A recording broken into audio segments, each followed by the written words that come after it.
Hi అండి, welcome back to my channel Ramya Chitturi. ఈరోజు నేను సాంబార్ చేస్తున్నానండి. నేను ముందుగా మొత్తం వెజిటేబుల్స్ అన్నీ దీంట్లో సొరకాయ, ములక్కాయలు, క్యారెట్, ముల్లంగి, వంకాయ, బీన్స్, టమాటాలు, మీకు ఏ వెజిటేబుల్స్ కావాల్సి ఆ వెజిటేబుల్స్ వేసుకోండి. నేను సింపుల్గా చేస్తున్నాను. ముందుగా వేసేసి 1 లీటర్ దాకా వాటర్ పోసి ఉప్పు పసుపు వేసి బాగా ఉడకబెట్టేసుకున్నానండి. బాగా ఉడికిపోయింది. ఉడికిపోయినాక వెజిటేబుల్స్ అన్నీ ఉడికిపోయినాక చింతపండు రసం అండి, చింతపండు రసం పోసుకుంటున్నాను. చింతపండు రసం పోసానండి. అందులోనే కొంచెం కారం వేసుకుంటున్నాను. కారం వేసుకున్నానండి. కొంచెము ఒకసారి కలుపుకోవాలి. మొత్తం బాగా ఉడికిపోయినాయండి. నేను మ్యాంగో కూడా వేసానండి, మామిడికాయ ముక్కలు కూడా 4 వేసాను. బాగుంటుంది, సాంబార్కి వేస్తారు కదా, నేను వేసాను. చూడండి, చింతపండు పులుసు పోసినాక ఇట్లా ఉంది. దాంట్లోనే సాంబార్ పొడి వేసుకుందామండి. చూడండి, సాంబార్ పొడి 1 స్పూన్ వేస్తున్నాను. వేసాను కదండి, ఉడుకుతూ ఉంటుంది. చూడండి ఫ్రెండ్స్, నేను ముందుగానే పప్పు కుక్కర్కి వేసి ఒక 4-5 విజిల్స్ వచ్చేదాకా ఉడకబెట్టుకున్నాను. అది స్టీమ్ పోయినాక తీసుకొని మెత్తగా చేసుకుందాం.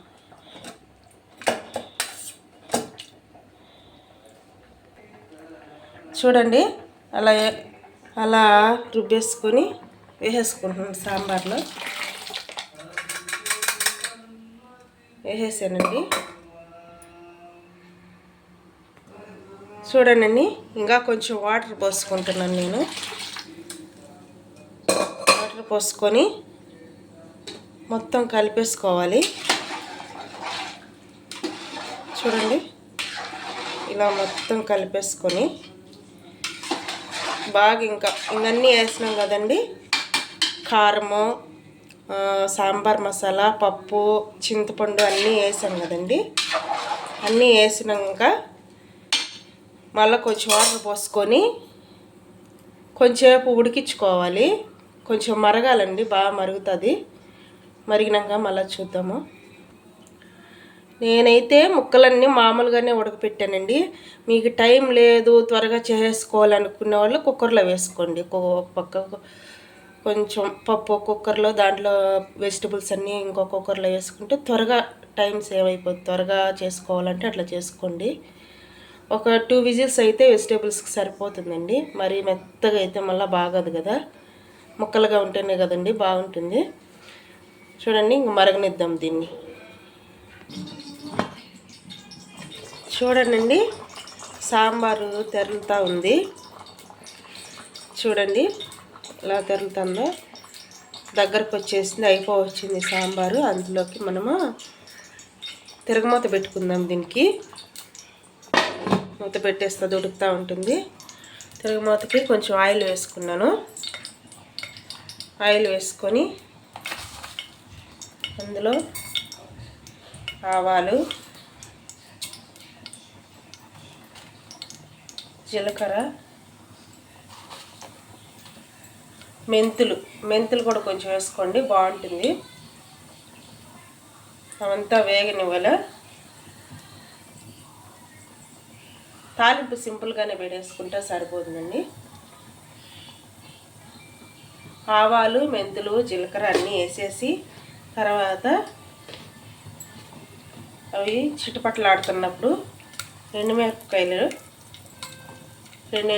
తుంచుకొని వేసుకోవాలి. 2 ఎండుమిరపకాయలు వేసుకొని, ఇదిగోండి వెల్లుల్లి దంచుకొని వేసుకోవాలి. తాలింపులు వేసుకుంటే బాగుంటుందండి వెల్లుల్లి. చూడండి కరివేపాకు,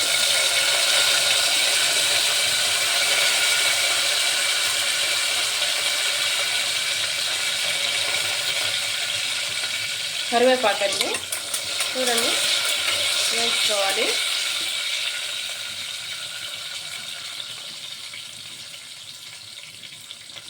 చూడండి అలా వేగినాక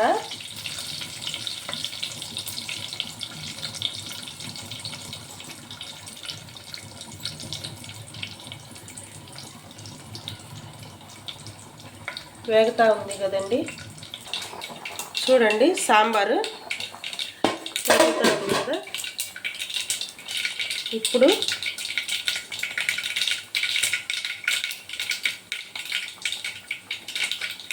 స్టవ్ ఆపేసుకొని తిరగమూత వేసేసుకుంటున్నామండి.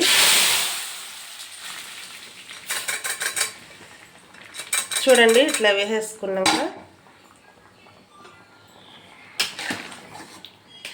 ఒకసారి కలుపుకోవాలండి. మొత్తం ఒకసారి తిరగమూతలో ఇంగు ఉంటే వేసుకోండి అండి, కొంచెం ఇంకా బాగుంటుంది. నా దగ్గర లేదు కాబట్టి ఇలా అయిపోయింది. మీరుంటే వేసుకోండి, కొంచెం ఇంగు వేసుకుంటే ఇంకా బాగుంటుంది సాంబారు. చూడండి అట్లా తెరదు. తాలింపు పెట్టినాక ఇంకొక 5 మినిట్స్ అట్లా తెరనివ్వాలండి. బాగా మరగనిచ్చుకోవాలి. ఇంకా 5 మినిట్స్ మరగనిచ్చుకొని మళ్ళీ ఆపేస్తానండి. చూడండి ఎలా ఉందో సాంబారు. ఇంతేనండి, ఇలా చేసుకోండి. సింపుల్ వే చేసేసినానండి, సింపుల్ మెథడ్లో నేను చేసేసాను. అన్నీ ఏముందండి, అన్నీ కడుక్కొని ఉడకబెట్టుకొని సింపుల్గా చేసేసుకోవటమే నేను చేసే విధానం. ఇది అయిపోయింది సాంబారు. కొంచెంసేపు నుంచి ఆపేస్తానండి. మీకు వీడియో నచ్చితే లైక్ చేయండి, షేర్ చేయండి, సబ్స్క్రైబ్ చేసుకోండి. బాయ్.